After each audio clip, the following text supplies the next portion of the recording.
A plague on both your houses. That line from Shakespeare, obviously, in Romeo and Juliet, but it could just as easily apply to D.C. politics, where dysfunction, obstructionism, whatever word you want here, has voters angry at the entire system. 61% of Americans in the latest NBC Wall Street Journal poll now say the nation on the wrong track.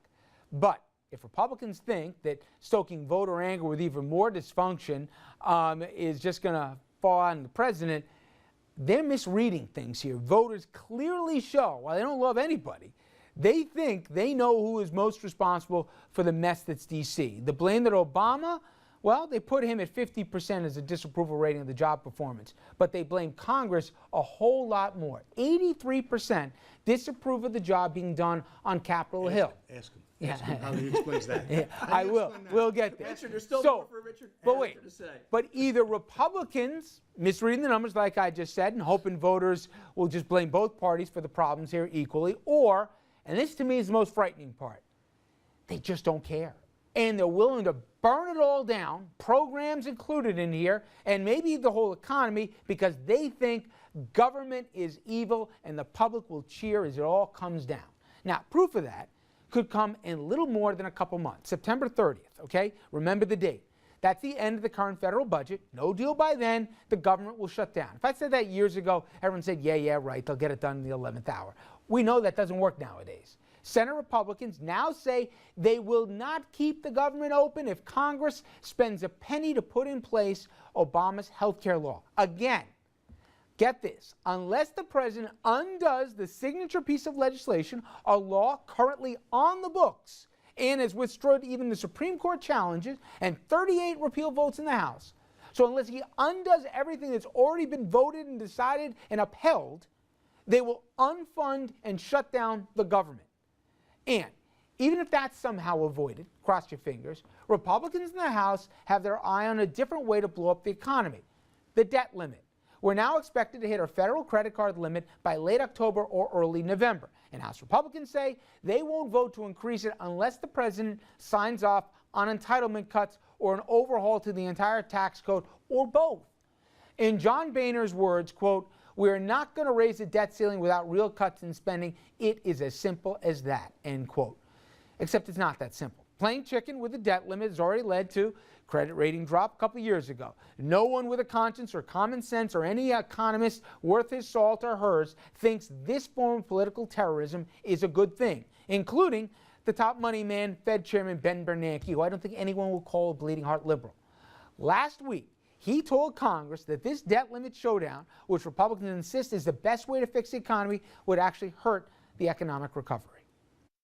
The debate concerning other fiscal policy issues, such as the status of the debt ceiling, will evolve in a way that could hamper the recovery.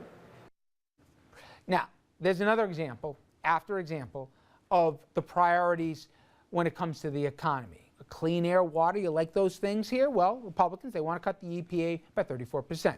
You want to keep polluters in check here? I think most of us hopefully would raise our hands to that. House GOP want to eliminate greenhouse gas regulations.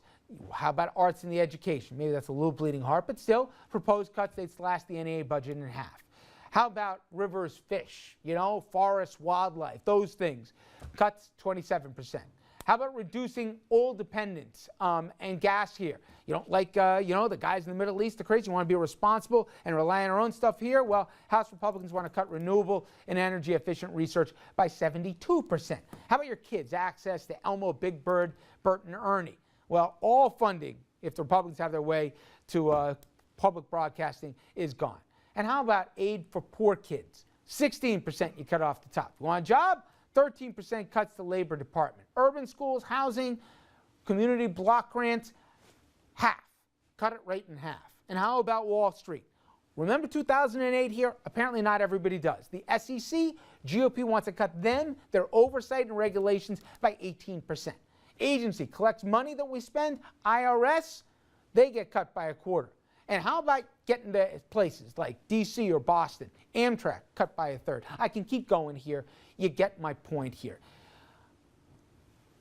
I got a question. Are we going to commercial now? Almost, all right? I am going to give you a chance to talk. But they want to take not a scalpel, they want to take an axe to everything. And I call it political terrorism because it says forget about negotiating and trying to find a common ground. They say, you do it my way, or basically I'll pull the plug on the country as it relates to operating with a functioning government and everything else. So Explain to me, because we joke around, but I know you're responsible, how this is remotely responsible from just a practical standpoint, and then even just from a principle standpoint, how this is any way to run a business, let alone a country. Well, you could ask the president the same question. You run a business this way. His Senate hasn't passed a budget. Cut it out. Richard, Answer his question. No. But you need to have answers on how to cut this spending. We are spending too much. They are proposing ideas on how to cut spending. Well, the Democrats start proposing their cuts. At the end of a gun. Which is, if It's you don't do it, it's a negotiation. but they're using the debt limit. You got to have a deadline somewhere. You have to have a negotiation, especially in Washington nowadays, Why are we where there's spending some too much? sort of pressure How do you know points. we're spending too much? How do I know? Yeah. Because if you look at the reports and how much our spending's increased over the years, it's not Is it bad shocking. spending? So we're spending things on bad things. There are a number of bad things, and they're telling you And here those what were the they're ones they're Richard recommending mentioned. where we're willing to cut This and what is we're why trying you're to at do. 12%. How do you The whole explain that? House is at 12%, and the Senate the same thing. The House and the Senate, it's not a party issue; it's a Washington it's issue. not a So party everybody wants everyone's So why thrown out not down cut there. defense by 30%? Why not? We can cut Well, defense. We might even Republicans up don't by 30%. propose that. Well, Let's yeah, put a budget but- together but- and figure out where we can cut some They spending. did. But all Republicans want to do Sequester, is by the way, cut defense, and we didn't fight that. is cut entitlement programs. This is all about cuts to They entitlements. are the biggest liability we have over our head right now, followed by Okay, pensions. so- Dominic, you're let's just- But you're wrong. let's take the Entitlement safety net. programs are not part of these cuts. The cuts they're talking about to environment, to the SEC, to the Right, IRS, that's beyond- are separate. That's those true. are those That's are true. the short-term discretionary spending cuts, which will not solve one way or another the long-term problems with entitlement spending. There's an ideological attack on the Right, government, right. and Cut, the cut, human cut, cut, consequences. Forget about it. Right. Do you As long want as the Social rich Security to go get bankrupt? I mean, that's the question for the Democrats. I'm not saying you want that, but that OB, has to be addressed. But that's been the argument going back so many years, and Social Can I just Security give is one still example? here. When we actually had a surplus, when Bill Clinton left office, did they still want to cut these programs? Be honest. Republicans, did they still want to cut the programs? Before you talk about fiscal solvency, when we actually were in the black in this country, okay? And it's a good thing. When we were in the black, not in the red, they still wanted to cut the programs. If we're being honest with each other, they believe in starving the beast. They don't like the size of government. They don't like government's role. It has nothing to do about keeping us upright. This is something since as long as I've been around, they just don't believe in it. But it just seems that if you don't believe in it, fight the fair fight. We fought the fight over health care. You're going to now threaten to shut the government down if they don't undo something that was voted on, agreed to, upheld by the Supreme Court, and if you don't do it, we'll go over the fiscal cliff. How many That's Republican political votes? terrorism. How many Republican votes were there for the health care vote? It doesn't matter. No, what I'm You getting have at is elections. this Elections was have done. consequences. I agree they have consequences. So and you what don't we're like doing the now, vote, you're so gonna now go what over a cliff? now what the House is doing is standing up and saying we're spending too much. We all love America. We want America to You succeed. don't like We have a Obamacare. different I way get of doing I it. get it. What's your substitute for Obamacare? Why don't we go back to what we had before and build from there? For instance, this whole issue you brought this up the other day. saying You don't have no, to no, debate it. No further questions. Why don't we allow people to go across state lines to get health care? All right. I don't That wanna would get be the the whole competitive debate on section. Amtrak and the road system will be down. Okay. That's got- yeah. All right.